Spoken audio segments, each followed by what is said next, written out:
Tonight on CFTK-TV News, police in Smithers deal with an uptick in complaints, a traveling healthcare roadshow visits the Northwest, and Prime Minister Mark Carney's much-anticipated cabinet appointments.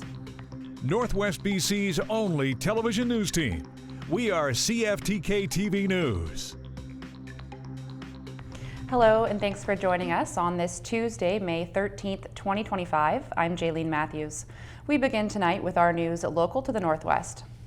Police in Smithers say they're dealing with an uptick in complaints about youths riding all-terrain vehicles in Telkwa.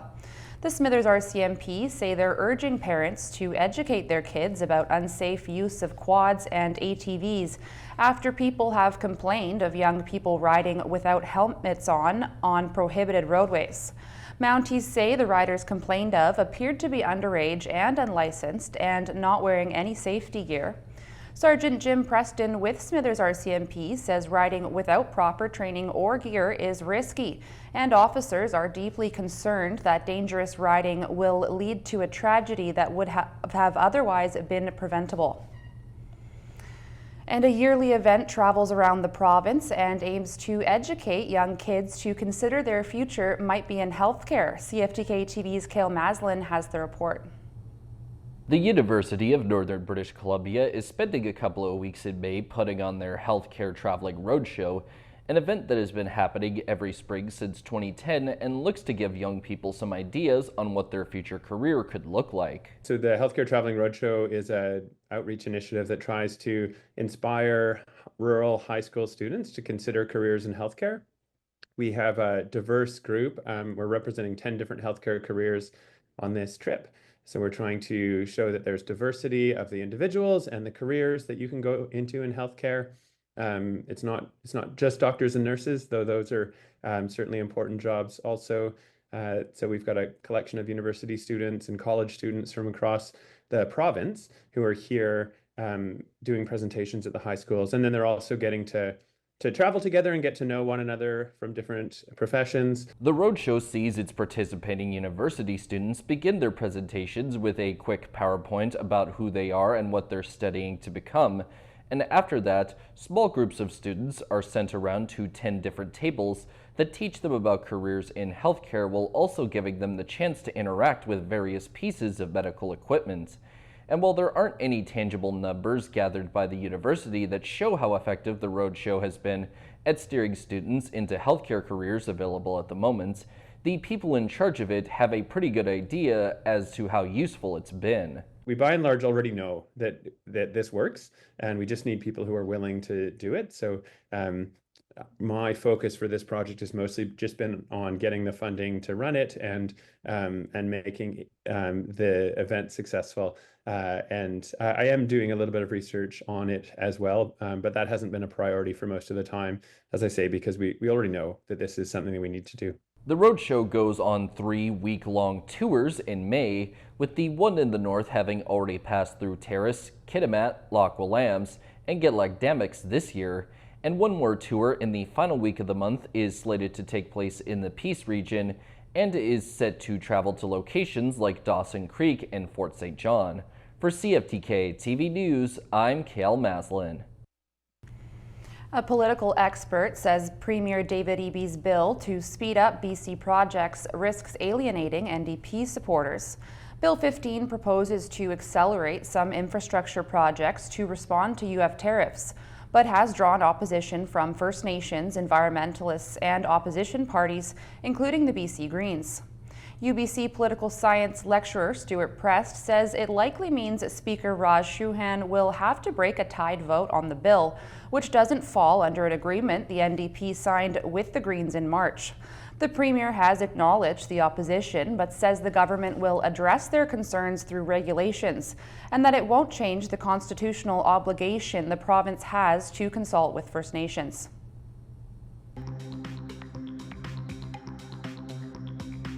Coming up next, the federal cabinet is shuffled but not unrecognizable. Welcome back. Prime Minister Mark Carney's much-anticipated cabinet appointments brought some big changes, but also reintroduced a few familiar faces. Here's CTV's Rahim Ladani with the details.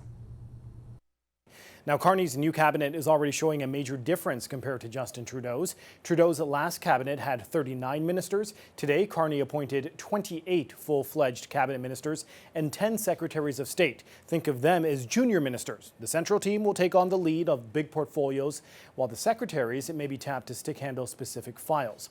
Now, Carney is not the first PM to ever do this. The system is also used in the United Kingdom, but it does give us some insight into Carney's leadership style. All right, so now let's get into who the cabinet is comprised of, and it's a mix of familiar and new faces.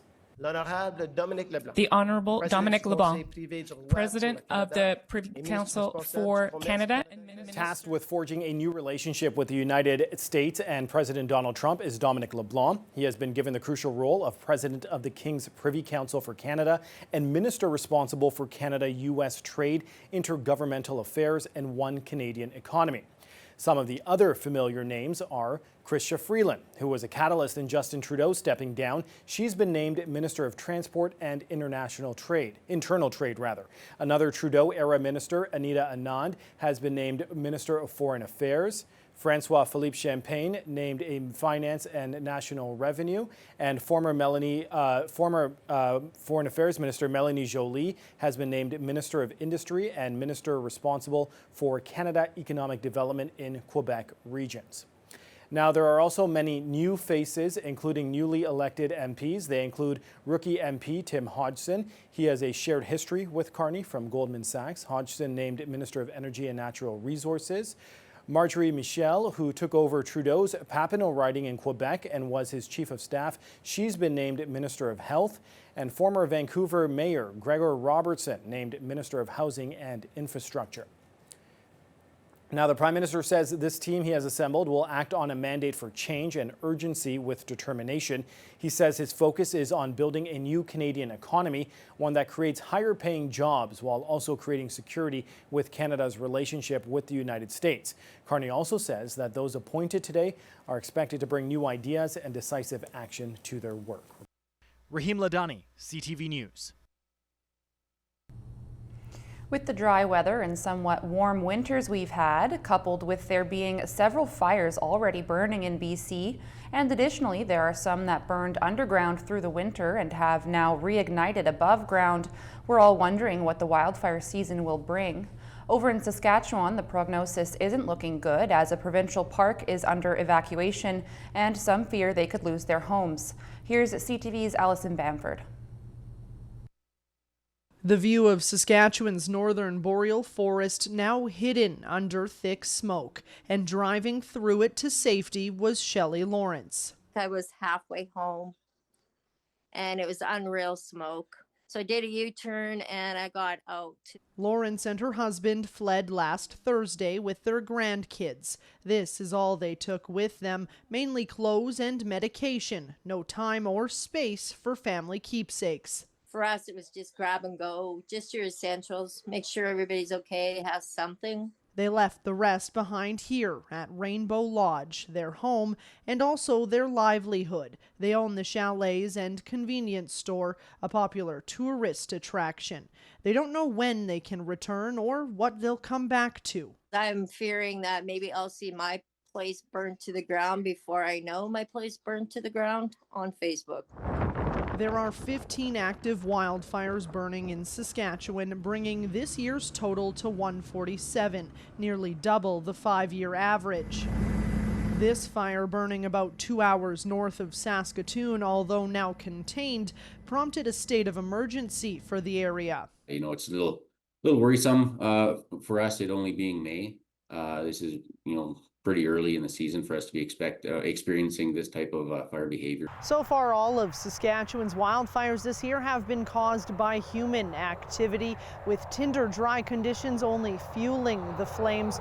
Crews hope for a heavy dose of spring rain very soon. Allison Bamford, CTV News, Saskatoon. Turning to the weather, today's moon phase is a waning gibbous at 99% illumination. The sun rose at 5:28 a.m. this morning and sets at 9:32 p.m. tonight.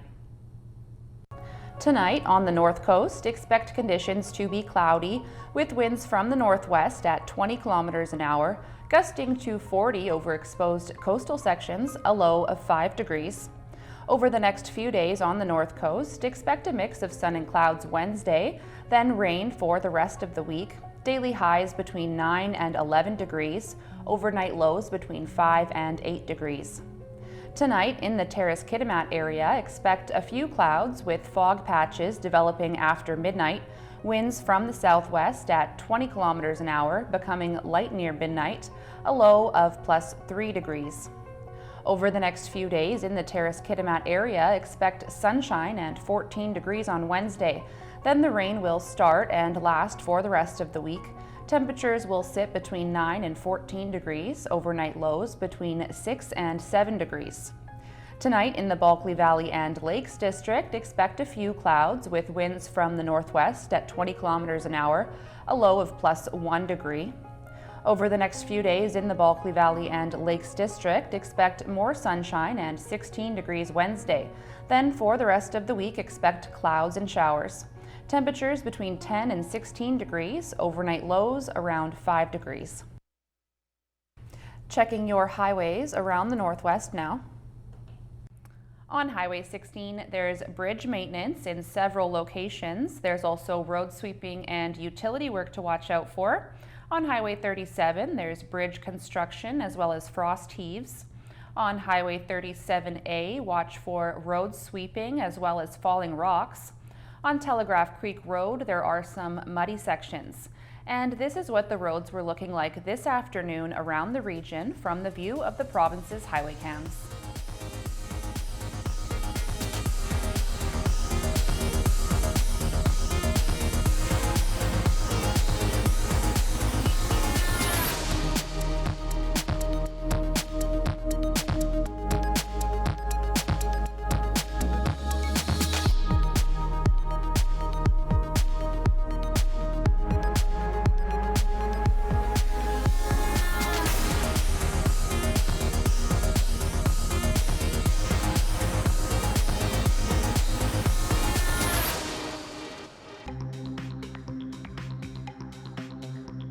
Still to come, BC makes moves to attract American nurses.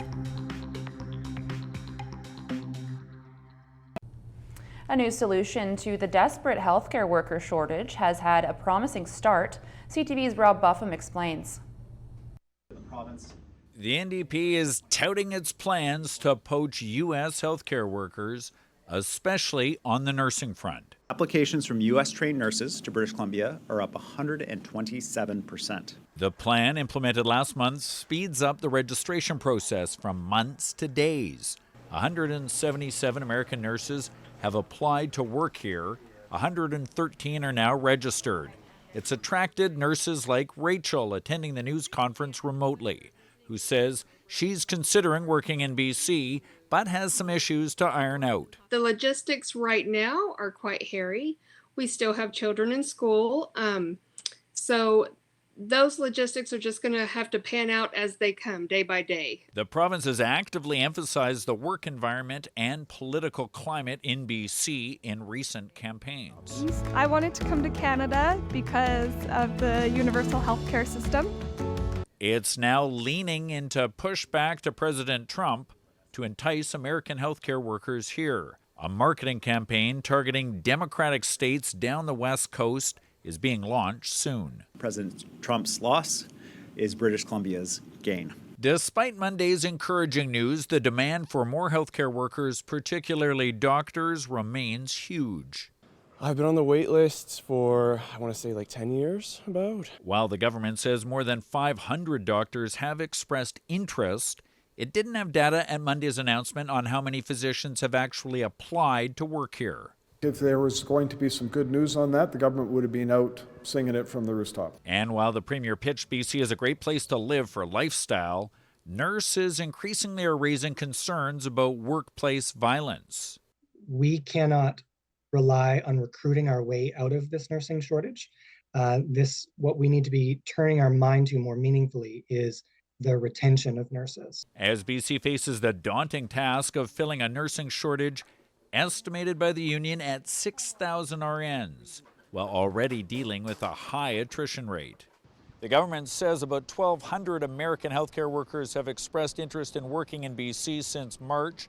including 573 doctors. It says it still does not know at this point the number of doctors who've actually applied to work here, but will provide that information at a future date. Robert Buffum, CTV News, Victoria. A BC man took on a fantastic adventure traversing Ellesmere Island in Canada's Arctic, one of the most frigid places on the globe. He met with CTV's Shannon Patterson to recount the expedition. This is Ellesmere Island in Canada's Arctic, and one of those figures traversing the vast frozen tundra on skis is North Vancouver's Kevin Vallely. I juggle two jobs. I'm an architect, it's a passion of mine, but I've also had this passion to undertake expeditions, and I've been doing those since 2000. He's a Royal Canadian Geographic Society fellow who's been to the South Pole and Siberia, but the 60-year-old has always been drawn to Ellesmere Island. So it's way north in Canada, huge island, 10th largest in the world, size of Great Britain, part of our archipelago, part of our islands as a country, but it's truly out there. It's like Mars. It's very, very few people travel there. Having failed at their first attempt 3 years ago, Vallely and his expedition partner Ray Zahab set out again in March on the 500-kilometer trek from a far-flung weather station to the island's only town.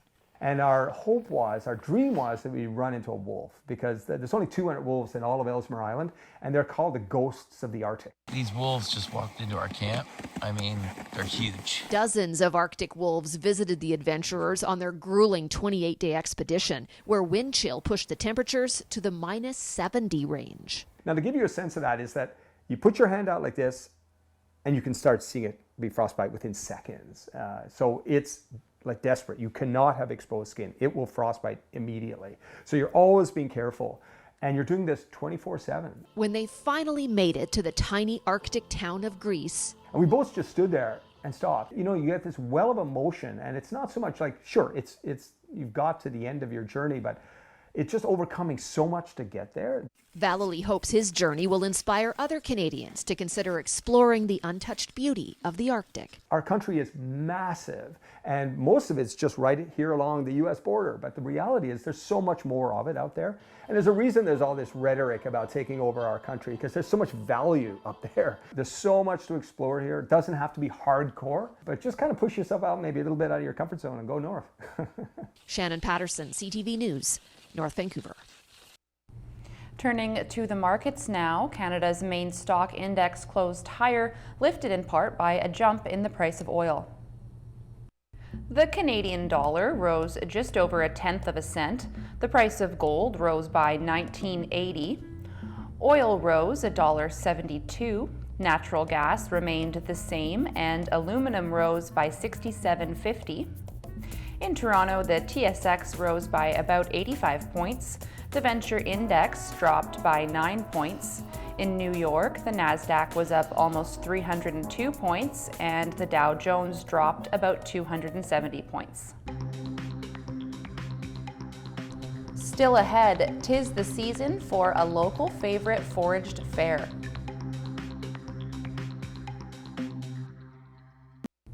The Forest Practices Board has found that planned ignitions by the BC Wildfire Service during a 2023 wildfire that destroyed 40 homes along Gun Lake were reasonable.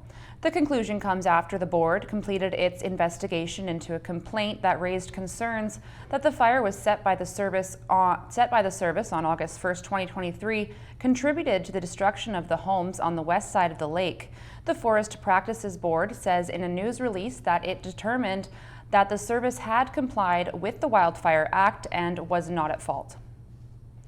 Although this story is coming out of New Brunswick, the tasty edible fiddlehead ferns also grow here in the Northwest and can be used as you would any green vegetable. Here's CTV's Sarah Plowman. In a wooded area that hugs a river, dinner is sprouting. Fiddleheads, sometimes hidden, sometimes not. So we don't want the ones that are obviously turning into ferns, although fiddleheads are of course ferns, but we don't want to eat those kind.